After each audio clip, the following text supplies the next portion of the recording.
പ്രിയപ്പെട്ട പഠിതാക്കളെ, Neetha edu corner എന്ന യൂട്യൂബ് ചാനലിലേക്ക് എല്ലാവർക്കും ഹൃദ്യമായ സ്വാഗതം.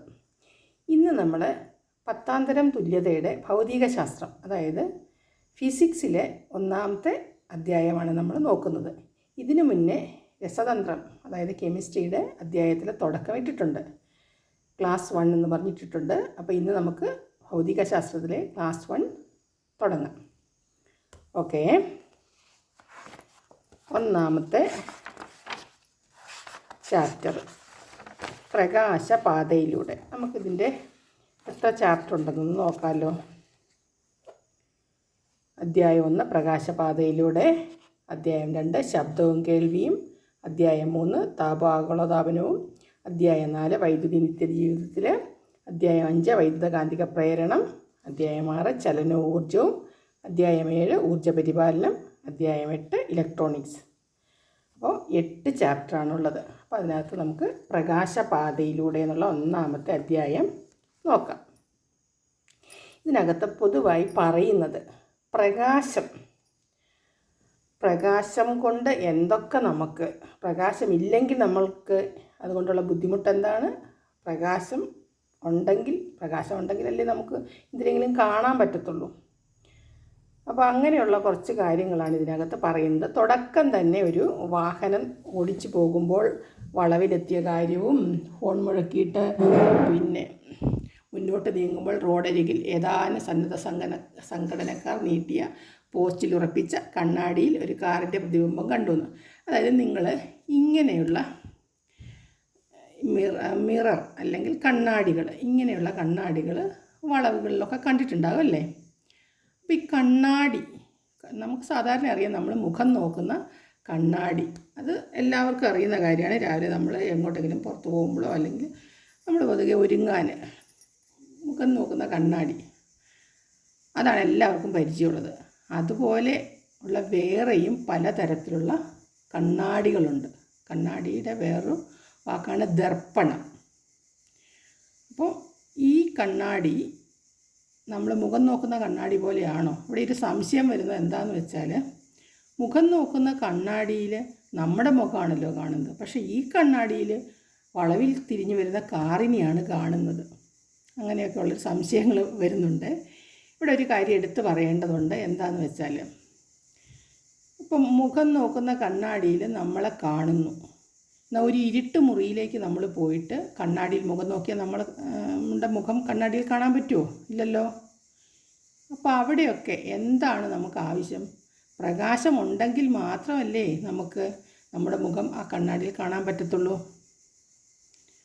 അപ്പം പ്രകാശത്തിൻ്റെ പ്രതിഫലനവും അങ്ങനെയുള്ള കുറച്ച് കാര്യങ്ങളാണ് ഇതിനകത്തുള്ളത്. നമുക്ക് നോക്കാം. ഇവിടെ കണ്ടോ, ഇരുട്ട് മുറിയിൽ കണ്ണാടി പ്രതിബിംബങ്ങൾ ഉണ്ടാക്കില്ലല്ലോ. അപ്പോൾ പ്രകാശമല്ലേ ഇതിന് കാരണം?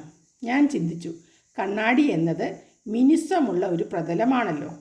മിനുസമുള്ള പ്രതലങ്ങളിൽ പതിച്ച പ്രകാശകിരണങ്ങൾ തിരിച്ചു പോകുന്നതാണ് പ്രതിപതനം. ഇവിടെ ഈ പ്രതിപതനം എന്നുള്ള വാക്ക് എപ്പോഴും ഈ ചാപ്റ്ററിൽ അങ്ങോളം റിപ്പീറ്റ് ചെയ്ത് വരുന്നുണ്ട്. അപ്പോൾ കണ്ണാടി അല്ലെങ്കിൽ ദർപ്പണം എന്ന് പറയുന്നത് നമുക്കറിയാം, കണ്ണാടിയുടെ മിനുസമായിട്ടുള്ള പ്രതലമാണല്ലോ കണ്ണാടിയുടെ. നമ്മുടെ മുഖം കാണുന്ന പ്രതലം നല്ല മിനുസമാണല്ലോ. അപ്പോൾ ഒരു വസ്തുവിനെ പ്രതിഫലിപ്പിച്ചു കാണിക്കുന്ന മിനുസമുള്ള ഗ്ലാസ് പ്രതലത്തിനെയാണ് നമ്മൾ കണ്ണാടി അല്ലെങ്കിൽ ദർപ്പണം എന്ന് തന്നെ നമുക്കങ്ങ് പറഞ്ഞു പോകാം. അപ്പം നമ്മൾ നമ്മുടെ മുഖം നോക്കുന്ന കണ്ണാടിക്ക് സയൻറ്റിഫിക്കായിട്ടൊരു പേരുണ്ട്, സമതല ദർപ്പണം. സമതലം, പൊന്തി താന്നൊന്നും അല്ലാതെ ഒരേ നിരപ്പായ തലമുള്ള ദർപ്പണം, സമതല ദർപ്പണം. സമതല ദർപ്പണമാണ് നമ്മുടെ മുഖക്കണ്ണാടി. എന്നാൽ അതല്ലാതെ വേറെയും ദർപ്പണങ്ങളുണ്ട്. സമതല ദർപ്പണമല്ലാതെ വേറെയും ദർപ്പണങ്ങളുണ്ട്. ദർപ്പണങ്ങൾ പൊതുവെ 2 തരം എന്ന് നമുക്ക് പറയാം അല്ലേ. ഒന്ന് സമതല ദർപ്പണവും വേറൊന്ന് ഗോളീയ ദർപ്പണവും. അതൊക്കെയാണ് നമ്മൾ ഈ ചാപ്റ്ററിൽ പഠിക്കാൻ പോകുന്നത്. സമതല ദർപ്പണവും ഗോളീയ ദർപ്പണവും. അപ്പം പ്രതിഫലിച്ച് പ്രകാശം ദർപ്പണത്തിൽ അല്ലെങ്കിൽ ഒരു ഗ്ലാസ് പ്രതലത്തിൽ തട്ടിയിട്ട് പ്രതിഫലിക്കുന്നുണ്ടെങ്കിൽ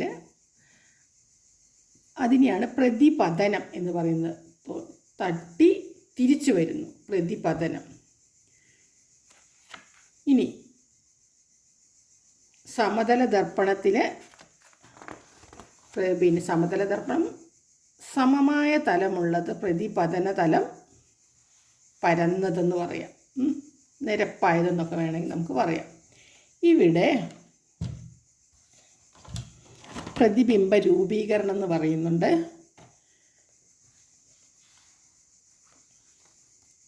ഒരു മെഴുകുതിരി ഇവിടെ കത്തിച്ച് വെച്ചിരിക്കുന്നു.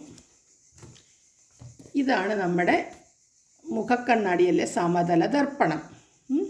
അപ്പം മെഴുകുതിരി ഇവിടെ കത്തിച്ച് വെച്ചിട്ടുണ്ട്. ഈ മെഴുകുതിരിയിൽ നിന്ന് ഒരു കിരണമല്ല, 2 കിരണങ്ങൾ ഇവിടെ തട്ടിയിട്ട് അത് നമ്മുടെ കണ്ണിലേക്ക് പ്രതിഫലിച്ചു. അപ്പോൾ നമ്മൾ നോക്കുമ്പോൾ എന്താണ്, മുഖക്കണ്ണാടിക്കുള്ളിൽ നമ്മുടെ പ്രതിബിംബം കാണുന്നു. നമ്മുടെ അല്ല, ഇവിടെ മെഴുകുതിരിയുടെ പ്രതിബിംബം കാണുന്നു. ഇതിനു മുന്നേ ഒരു കാര്യം പറയട്ടെ. ഒരു വസ്തുവിനെ നമ്മൾക്ക് കാണണമെങ്കിൽ സൂര്യപ്രകാശം തന്നെ വേണമെന്നില്ല. ഇപ്പം നമ്മുടെ കറണ്ടിൻ്റെ ബൾബ് തെളിഞ്ഞിട്ടുള്ള പ്രകാശം, എന്തായാലും പ്രകാശം വസ്തുവിൽ തട്ടി നമ്മുടെ ഇപ്പോൾ ഈ മെഴുകുതിരി തന്നെ ഉദാഹരണമായിട്ട്, പ്രകാശം വസ്തുവിൽ തട്ടി നമ്മുടെ കണ്ണിലേക്ക് പ്രതിഫലിക്കുമ്പോഴാണ് നമ്മൾ ആ വസ്തുവിനെ, ഇവിടെ കണ്ണാടിക്കുള്ളിൽ കാണുന്ന കാര്യമല്ല പറഞ്ഞത്. നമ്മളിപ്പോൾ ഈ പെന്ന് ഞാൻ കാണുന്നത് എങ്ങനെയാണ്, ഈ പെന്നിൻ്റെ മുകളിലേക്ക് പ്രകാശം തട്ടിയിട്ട് ആ കിരണം എൻ്റെ കണ്ണിലേക്ക് പ്രതിഫലിക്കുമ്പോഴാണ് ഞാൻ ഈ പെന്ന് കാണുന്നത്. അതുപോലെ ഓരോ കാര്യങ്ങളും, അക്ഷരങ്ങൾ എല്ലാം. അപ്പോൾ വായിക്കണമെങ്കിൽ നമ്മൾ വായിക്കുന്നത് എങ്ങനെയാണ്, പ്രകാശകിരണങ്ങൾ ഈ അക്ഷരങ്ങളിൽ തട്ടി നമ്മുടെ കണ്ണിലേക്ക് പ്രതിഫലിക്കുമ്പോഴാണ് നമ്മൾ വായിക്കുന്നത്. അപ്പോൾ ഇവിടെ ഒരു കത്തിച്ച് വെച്ച മെഴുകുതിരി ജ്വാലയിൽ നിന്ന് 2 പ്രകാശകിരണങ്ങൾ ഒരു സമതല ദർപ്പണത്തിൽ പതിച്ച് പ്രതിപദിക്കുന്നതാണ് ചിത്രത്തിൽ കാണിച്ചിരിക്കുന്നത്. ഇനി കണ്ണാടിയിൽ എങ്ങനെയാണ് ഈ മെഴുകുതിരിയുടെ പ്രതിബിംബം കാണുന്നതെന്നാണ്. ഒരു കിരണം ഇവിടേക്ക് വന്ന് തട്ടി, എന്നിട്ടോ അത് പ്രതിഫലിച്ച് നമ്മുടെ കണ്ണിലേക്ക് വന്നു. അപ്പോൾ ആ സമതല ദർപ്പണത്തിനുള്ളിൽ നമ്മൾ കണ്ണാടിയിലൂടെ നമ്മൾ നമ്മുടെ മെഴുകുതിരിയുടെ പ്രതിബിംബം കാണുന്നു. ഇനി സമതല ദർപ്പണം ഉണ്ടാക്കുന്ന പ്രതിബിംബങ്ങളുടെ പ്രത്യേകതകൾ. സമതല ദർപ്പണം, അതായത് മുഖക്കണ്ണാടി ഉണ്ടാക്കുന്ന പ്രതിബിംബങ്ങളുടെ പ്രത്യേകതയാണ്. ഇവിടെ ശ്രദ്ധിക്കേണ്ട ഒരു കാര്യമുണ്ട്. ഈ മെഴുകുതിരിയും ഈ കണ്ണാടിയും തമ്മിലുള്ള അകലം കണ്ടില്ലേ, ഈ അകലം തന്നെയാണ് ഇവിടുന്ന് ഇങ്ങോട്ടേക്കുള്ള അകലവും. അതായത് ഇതിൻ്റെ പ്രതിബിംബം കണ്ണാടിയിൽ ഈ മെഴുകുതിരിയും കണ്ണാടിയും തമ്മിലുള്ള അകലം എത്രയാണോ അത്രയും ഉള്ളിലേക്കേ നമുക്ക് കാണാൻ പറ്റത്തുള്ളൂ. അല്ലാതെ ഈ മെഴുകുതിരിയുടെ പ്രതിബിംബം ഇവിടെ കാണത്തില്ല. നിങ്ങൾ മുഖക്കണ്ണാടിയുടെ മുമ്പിൽ പോയി നിന്നിട്ട് ആ കണ്ണാടിയിൽ നിന്ന് എത്ര അകന്നാണോ നിങ്ങൾ നിൽക്കുന്നത് അത്രയും അകന്നായിരിക്കും നിങ്ങളുടെ രൂപം ആ കണ്ണാടിക്കുള്ളിൽ, അതായത് കണ്ണാടിക്കുള്ളിൽ നമ്മൾ പ്രതിഫലിച്ച് കാണുന്നത്. ഈ അകലവും തുല്യമായിരിക്കും. സമതല ദർപ്പണം ഉണ്ടാക്കുന്ന പ്രതിബിംബങ്ങളുടെ പ്രത്യേകതകൾ എന്തെല്ലാമെന്ന് നോക്കാം. ഇനി ഈ മെഴുകുതിരിയുടെ അതേ വലിപ്പമുള്ളതല്ലേ ഇവിടെ കിട്ടിയേക്കുന്നത്.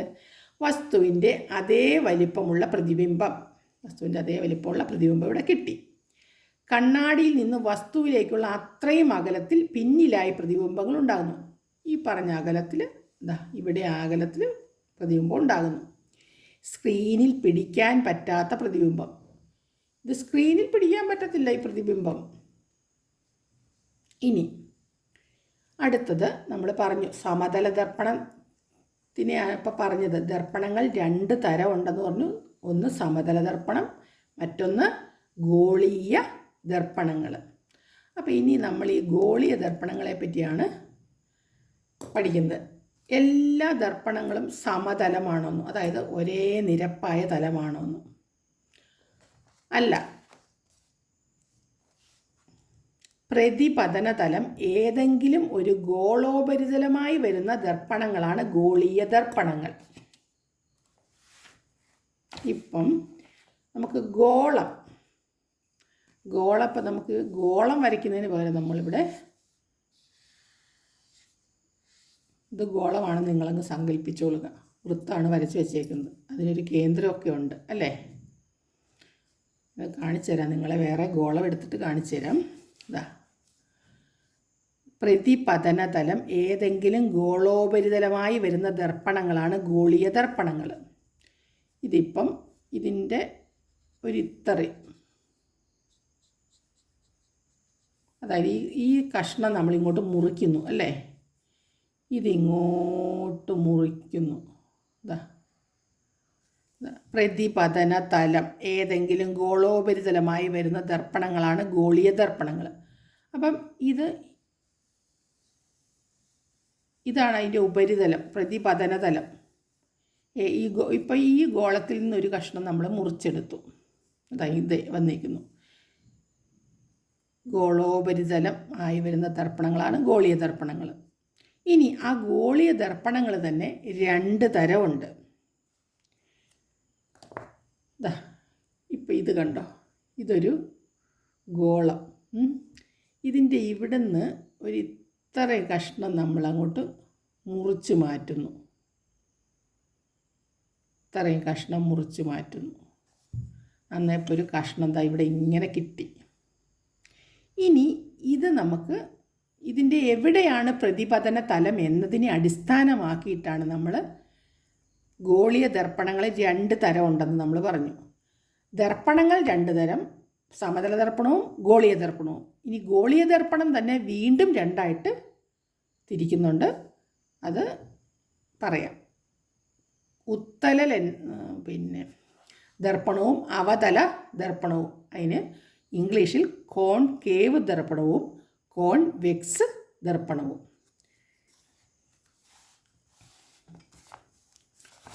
ഇതാ ഇവിടുന്ന്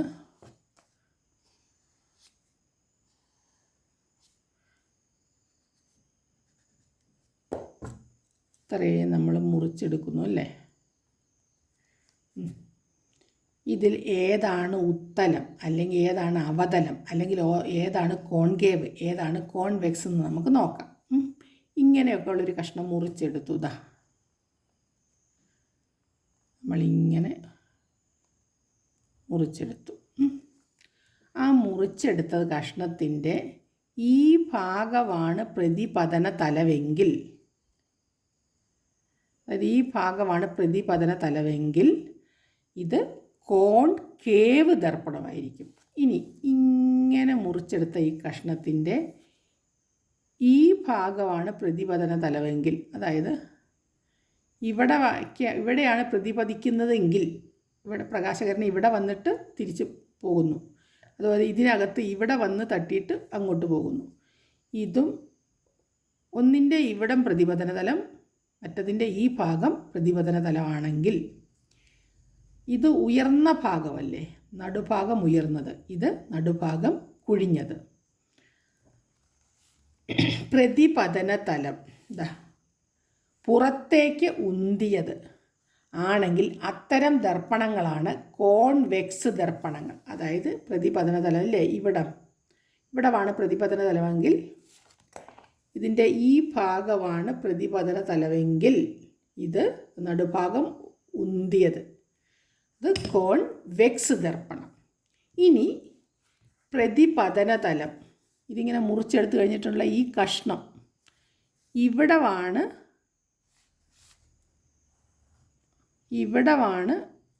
പ്രതിപതന തലമെങ്കിൽ ഇത് കോൺകേവ്, നടുഭാഗം കുഴിഞ്ഞത്.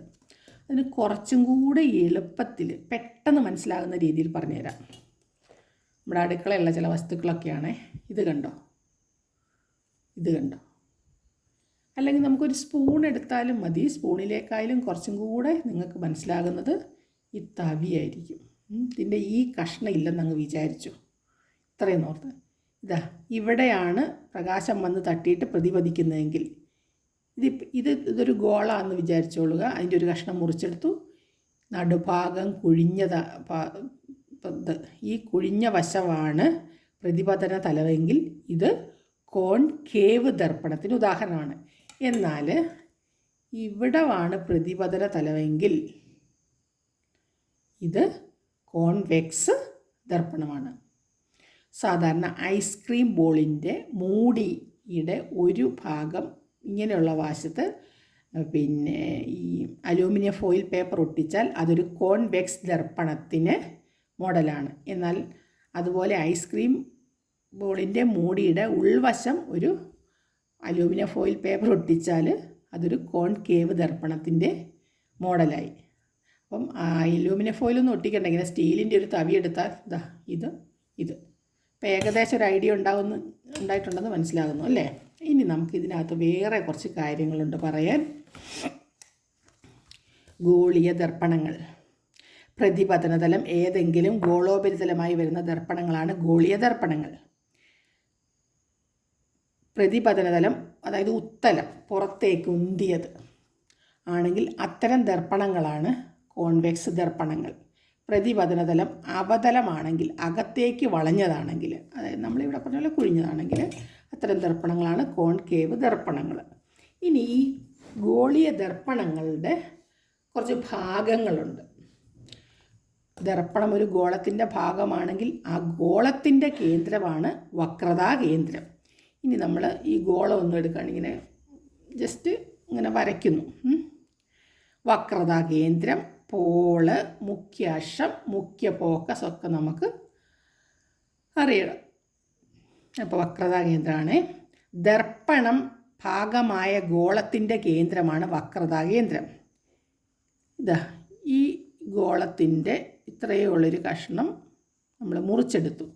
ഒരു കഷ്ണം വേറൊരു കഷ്ണം അപ്പം ഈ ദർപ്പണം ഏത് ഗോളത്തിൻ്റെ ഭാഗമാണോ ആ ഗോളത്തിൻ്റെ കേന്ദ്രമാണ് വക്രതാ കേന്ദ്രം.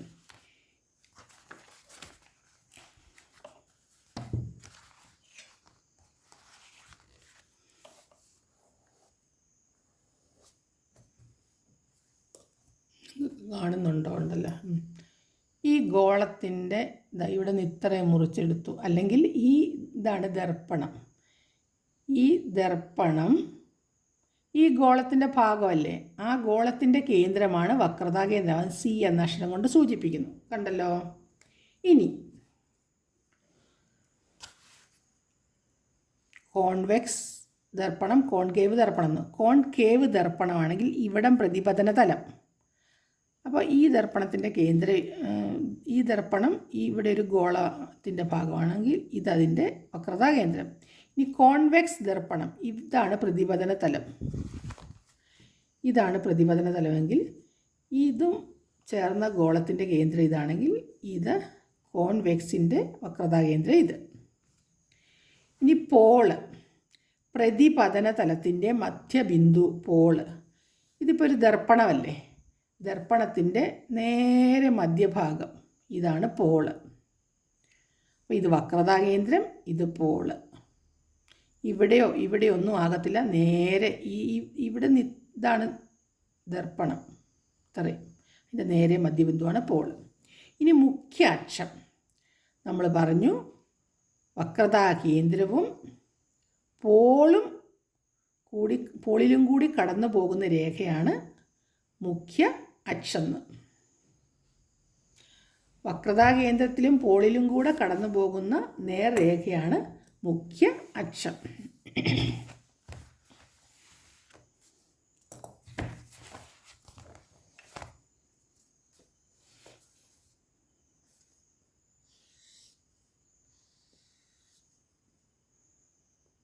ഇത് കേന്ദ്രം, ഇതാണ് നമ്മുടെ ദർപ്പണമെങ്കിൽ ഇതിൻ്റെ മധ്യബിന്ദു പോള്. ഈ രണ്ടിലും കൂടെ കടന്നു പോകുന്ന രേഖയാണ് മുഖ്യ അക്ഷം.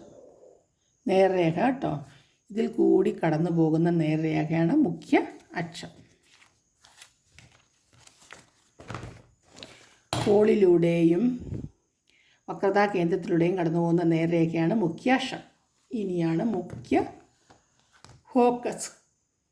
നമുക്ക് നോക്കാം. മുഖ്യ ഫോക്കസ്, കോൺകേവ് ദർപ്പണത്തിൻ്റെ മുഖ്യ ഫോക്കസ്, കോൺവെക്സ് ദർപ്പണത്തിൻ്റെ മുഖ്യ ഫോക്കസ്. ഇതെങ്ങനെ കണ്ടുപിടിക്കാം എന്നാണ് നമ്മളിനി നോക്കുന്നത്. ഇനി നമുക്ക് ഒരു ദർപ്പണം മാത്രം എടുക്കുക.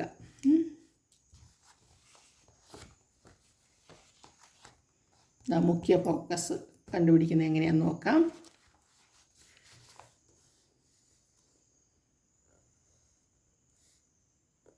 ഇത് നമ്മുടെ കോൺകേവ്. ഇവിടാണ് കേട്ടോ പ്രതിപതന തലം. അതിൻ്റെ മധ്യബിന്ദു പോള്. ഇനി ഇത് വക്രതാ കേന്ദ്രം.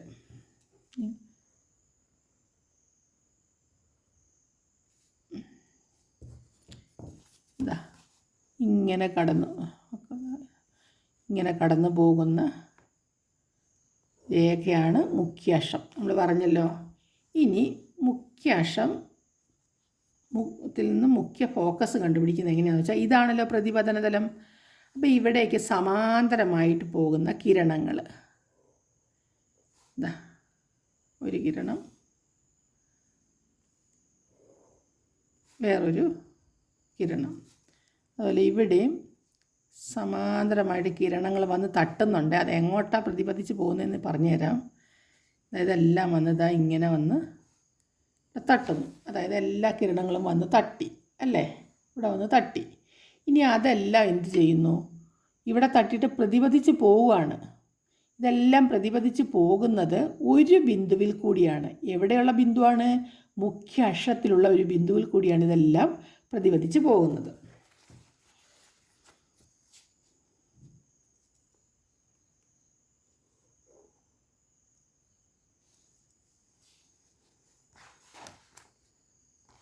കാണുന്നുണ്ടല്ലോ അല്ലേ?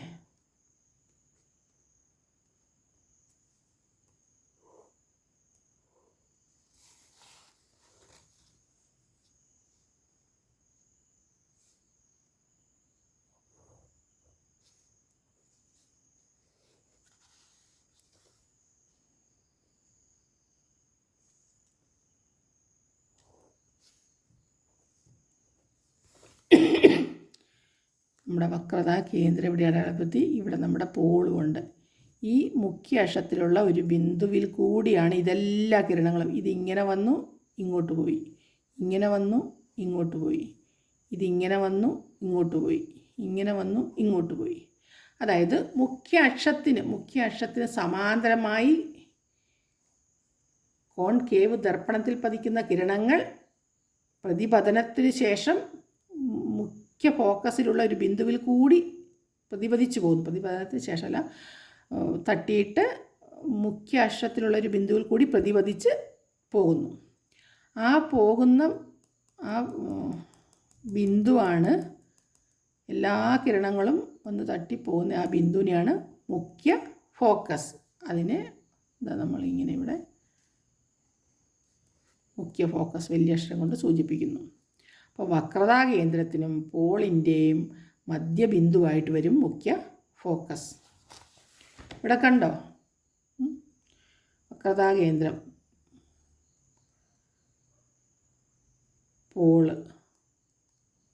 ഇനി നമ്മൾ കോൺവെക്സ് ദർപ്പണത്തിൻ്റെ മുഖ്യ ഫോക്കസാണ് നമുക്ക് കണ്ടുപിടിക്കുന്നത്. ഇത് കോൺകേവിൻ്റെ കാര്യം ഇവിടെ പറയുന്നുണ്ട്. കോൺകേവ് ദർപ്പണത്തിൻ്റെ മുഖ്യ അക്ഷത്തിന് സമാന്തരമായും വളരെ അടുത്തും ദർപ്പണത്തിൽ പതിക്കുന്ന പ്രകാശകിരണങ്ങൾ പ്രതിപതിച്ച് ദർപ്പണത്തിനു മുന്നിൽ മുഖ്യ അക്ഷത്തിലുള്ള ഒരു ബിന്ദുവിൽ കൂടി കടന്നു പോകും. ഈ ബിന്ദുവാണ് കോൺകേവ് ദർപ്പണത്തിൻ്റെ മുഖ്യ ഫോക്കസ്. ഇനി നമുക്ക് കോൺവെക്സ് ദർപ്പണത്തിൻ്റെ മുഖ്യ ഫോക്കസ് എങ്ങനെയാണെന്ന് നോക്കാം, അല്ലേ? ഇനി ഇവിടെ ഒരു കാര്യവും കൂടെ പറയാനുണ്ട്. ഈ പോള് മുതൽ ഫോക്കസ് വരെയുള്ള ദൂരമാണ് ഫോക്കസ് ദൂരം. പോൾ മുതൽ ഫോക്കസ് വരെയുള്ള ദൂരമാണ് ഫോക്കസ് ദൂരം. അതായത് ഈ പോൾ മുതൽ ഈ ഫോക്കസ് വരെയുള്ള ദൂരമാണ് ഫോക്കസ് ദൂരം. അതായത് ഈ ദൂരമാണ് ഫോക്കസ് ദൂരം. ഇനി നമുക്ക് കോൺവെക്സ് ദർപ്പണത്തിൻ്റെ നോക്കാം. നമ്മൾ പറഞ്ഞു ഇത് കോൺകേവിൻ്റെ പ്രതിപതന തലം ഉള്ളു ഭാഗം കുഴിഞ്ഞിരിക്കുന്നത്, കോൺവെക്സിൻ്റെ പ്രതിപതന തലം ഉയർന്നിരിക്കുന്നത് അല്ലേ. അപ്പോൾ ഇവിടെ വന്ന് കിരണങ്ങൾ തട്ടുമ്പോൾ ഇതുപോലെ തന്നെ സമാന്തരമായ കിരണങ്ങൾ വരുന്നു. എന്നിട്ട് ഇവിടെ തട്ടിയിട്ട് അത് അങ്ങോട്ട് പ്രതിപദിക്കുന്നു. ഇതാ ഒരു കിരണവും കൂടെ വന്നിട്ട് അത് ഇങ്ങോട്ട് പ്രതിപദിക്കുന്നു. ഈ വരുന്നത് ഇതാ എല്ലാം തട്ടിയിട്ട് വിവ്രജിച്ച് അത് അകന്നു പോവുകയാണ് ചെയ്യുന്നത്. ഇവിടത്തെ പോലെ കൂടിച്ചേരുന്നില്ല, അകന്നു പോകുന്നു. പക്ഷേ നമ്മൾക്കൊരു കാര്യം ചെയ്യാം, ഈ അകന്നു പോകുന്ന കിരണങ്ങളിൽ നിന്ന് ഡോട്ടഡ് ലൈൻ ഇടുക. ഇതാ അപ്പം അതെല്ലാം കൂടെ ഒരു ബിന്ദുവിൽ കൂടി കടന്നു പോകുന്നതായിട്ട് നമുക്ക് സങ്കല്പിക്കാം. അതാണ് ഇവിടെ പറയുന്നത്. കോൺവെക്സ് ദർപ്പണത്തിൻ്റെ മുഖ്യ അക്ഷത്തിന് സമാന്തരമായും വളരെ അടുത്തും ദർപ്പണത്തിൽ പതിക്കുന്ന പ്രകാശകിരണങ്ങൾ പ്രതിപതിച്ച് ദർപ്പണത്തിന് പിന്നിൽ മുഖ്യ അക്ഷത്തിലുള്ള ഒരു ബിന്ദുവിൽ വരുന്നതായി തോന്നും. ഇതാണ് കോൺവെക്സ് ദർപ്പണത്തിൻ്റെ മുഖ്യ ഫോക്കസ്. വരുന്നതായി തോന്നും. ഇവിടത്തെ പോലെ കറക്റ്റ് കിട്ടൂല, ഇവിടെ നമുക്ക് തോന്നുന്നതേ ഉള്ളൂ, വരുന്നതായി തോന്നും. അതാണ് കോൺവെക്സ് ദർപ്പണത്തിൻ്റെ മുഖ്യ ഫോക്കസ്. ഇനി പോൾ മുതൽ മുഖ്യ ഫോക്കസ് വരെയുള്ള ദൂരമാണ് ഫോക്കസ് ദൂരം. നമ്മൾ പറഞ്ഞു അല്ലേ, പോൾ മുതൽ, ഇതിൻ്റെ പോൾ ഇത് ഇവിടെയാണ്, പോൾ മുതൽ മുഖ്യ ഫോക്കസ് വരെയുള്ള ദൂരമാണ് ഫോക്കസ് ദൂരം. ദൂരമാണ് ഫോക്കസ് ദൂരം. ഇത്രയും വായിച്ചു കഴിഞ്ഞാൽ ഇനി നമുക്ക് പ്രതിബിംബങ്ങൾ ഉണ്ടാകുന്നത് എങ്ങനെയെന്ന് നോക്കാം അല്ലേ. അപ്പോൾ ഇത്രയും നേരവും നമ്മൾ സമതല ദർപ്പണത്തിനെ പറ്റി പറഞ്ഞു. ഗോളീയ ദർപ്പണങ്ങൾ 2 തരമുണ്ട്, കോൺകേവും കോൺവെക്സും, അത് പറഞ്ഞു. അതിനകത്തൊക്കെ ആ കോൺകേവ് ദർപ്പണത്തിൻ്റെയും കോൺവെക്സ് ദർപ്പണത്തിൻ്റെയും മുഖ്യ ഫോക്കസ് കണ്ടുപിടിക്കുന്നത് എങ്ങനെയാണെന്ന് പറഞ്ഞു. പിന്നെ ഫോക്കസ് ദൂരം നമുക്ക് കിട്ടി, ഫോക്കസ് ദൂരം കണ്ടുപിടിക്കുന്നത് എങ്ങനെയാണെന്ന് നമ്മൾ പറഞ്ഞു. ഇനി ഇവ രൂപപ്പെടുത്തുന്ന പ്രതിബിംബങ്ങളെ പറ്റിയാണ് നമുക്ക് പറയാനുള്ളത് അല്ലേ. അപ്പം ഇതിന് ഒരു 2-3 പ്രധാനപ്പെട്ട കാര്യങ്ങളും കൂടെ പറയാം, എന്നിട്ട് നമുക്കിതിലേക്ക് പോകാം അല്ലേ.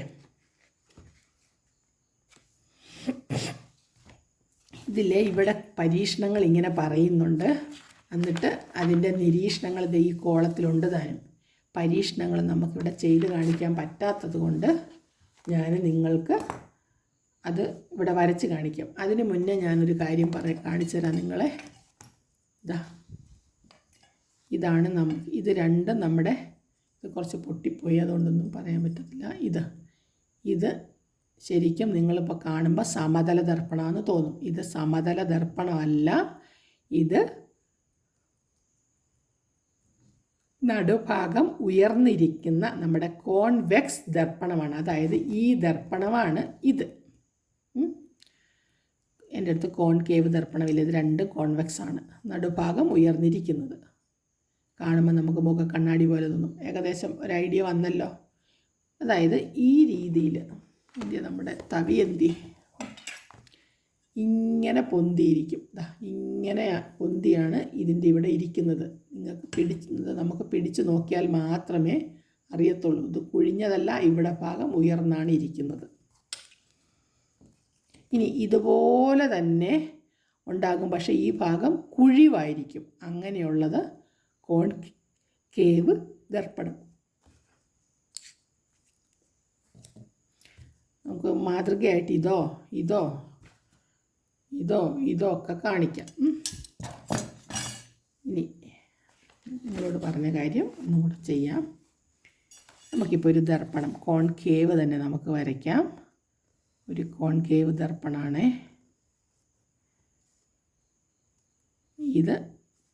ഇതാണ് പ്രതിപതന തലം. ഇനി നമുക്കതിൻ്റെ പ്രതിപതന തലത്തിൻ്റെ മധ്യബിന്ദുവാണ് പോള്. അത് നമുക്ക് വക്രത കേന്ദ്രം വരയ്ക്കാം. നമുക്കതിൻ്റെ മുഖ്യാക്ഷം അങ്ങ് വരയ്ക്കാം. മുഖ്യാക്ഷം വരച്ചു അല്ലേ. വക്രതാ കേന്ദ്രം നമ്മൾ സി എന്ന് കൊടുത്തു, പോളിങ്ങിനെ കൊടുത്തു. ഈ കോൺകേവ് ദർപ്പണത്തിന് സമാന്തരമായി പതിക്കുന്ന കിരണം ഇതിലേ കൂടിയാണ് പോകുന്നത്, ഫോക്കസിൽ കൂടി. നമ്മളിത് ഇവിടെ കണ്ടില്ലേ. അതുപോലെ ഒരു കിരണം സമാന്തരമായി വന്നു, അത് ഇതിൽ കൂടെ പോയി ഫോക്കസിൽ കൂടി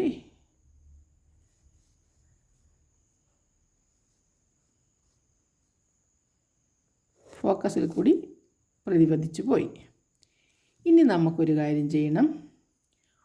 ഒരു കിരണം, ഇവിടുന്ന് ഒരു കിരണം ഇങ്ങനെ ഫോക്കസിലേക്ക് വരുവാണ്. അത് എതിലെയാണ് പ്രതിപദിച്ച് പോകുന്നതെന്ന് നോക്കാം. ഒരു കിരണം നമുക്ക് ഫോക്കസിൽ കൂടി ഇങ്ങോട്ട് വന്നു, ഫോക്കസിൽ കൂടി വന്നു. അതെങ്ങനെ പ്രതിപദിച്ച് പോകുന്നു? അത് മുഖ്യാക്ഷത്തിന് സമാന്തരമായിട്ട് പ്രതിപദിച്ച് പോകുന്നു. അപ്പോൾ ഒരു കിരണം മുഖ്യാക്ഷത്തിന് സമാന്തരമായി വന്നത് ഫോക്കസിൽ കൂടെ പോയി. എന്നാൽ വേറൊരു കിരണം ഫോക്കസിൽ കൂടി വന്നത് മുഖ്യാക്ഷത്തിന് സമാന്തരമായി പോയി. ഇനി നമുക്ക് വേറൊന്ന് നോക്കാം.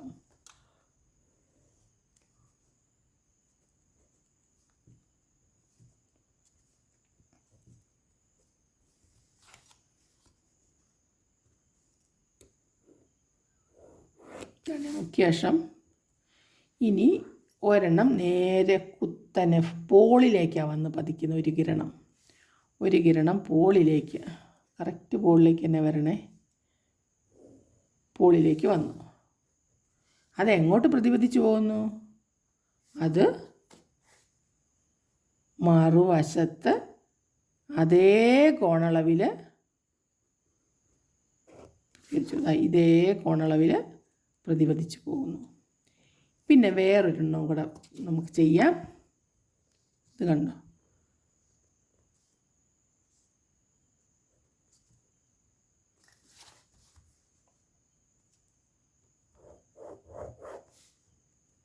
സി വക്രതാകേന്ദ്രം. ഇനി ഒരു കിരണം വക്രതാകേന്ദ്രത്തിൽ കൂടി ഇങ്ങോട്ട് വരികയാണ് കേട്ടോ.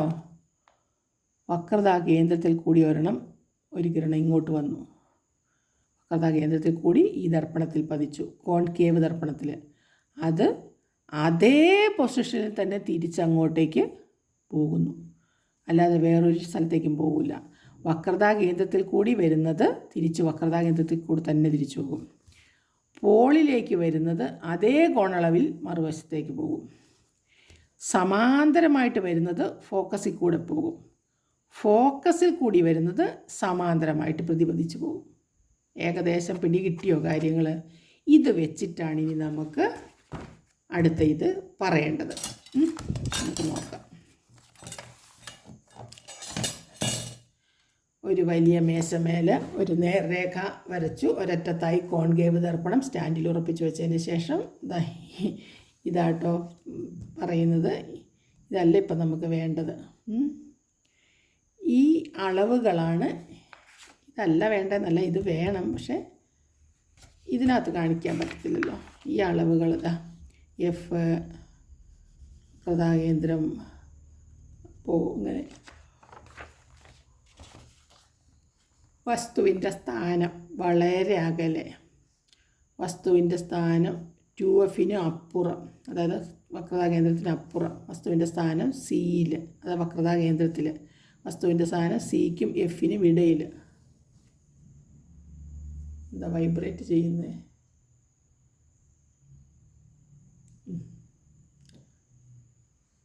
കണ്ടല്ലോ. ഇതാണ് നമുക്കിനി ചെയ്യേണ്ടത്.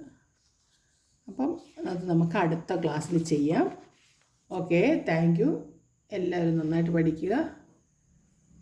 പിന്നെ ഇവിടെ ഞാനൊരു കാര്യം പറയാൻ വിട്ടുപോയതൊന്നും കൂടെ പറയട്ടെ. ഇവിടെ കണ്ടില്ലേ, ഈ മെഴുകുതിരിയുടെ അതേ വലിപ്പമുള്ള പ്രതിബിംബം ഇവിടെ കിട്ടിയെന്ന് പറഞ്ഞല്ലോ.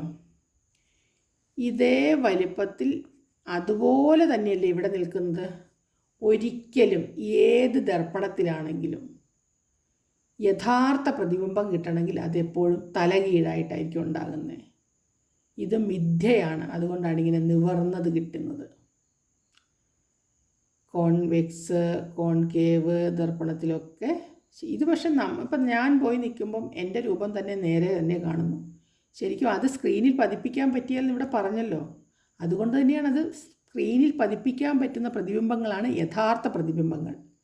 മറ്റത് വെർച്വലാണ്, അതായത് മിഥ്യയാണ്. യഥാർത്ഥ പ്രതിബിംബം നിങ്ങൾ സ്ക്രീനിൽ പതിപ്പിക്കാൻ പറ്റും. അപ്പോൾ ഇങ്ങനെയുള്ളതൊക്കെ മിഥ്യാ പ്രതിബിംബങ്ങളാണ്. പക്ഷെ നമുക്ക് പിന്നെ വളരെ അകലെ പ്രതിബിംബങ്ങൾ ഉണ്ടാകുന്നു, അങ്ങനെ നമുക്ക് തോന്നുന്നു. പക്ഷെ അത് പതിപ്പിക്കാൻ പറ്റിയാൽ അത് യഥാർത്ഥമായിരിക്കും. പതിപ്പിക്കാൻ പറ്റാത്തതുകൊണ്ട് അത് മിഥ്യയാണ്. അപ്പോൾ ഓക്കെ, എല്ലാവരും നന്നായിട്ട് പഠിക്കുക. എല്ലാവർക്കും all the best. Thank you.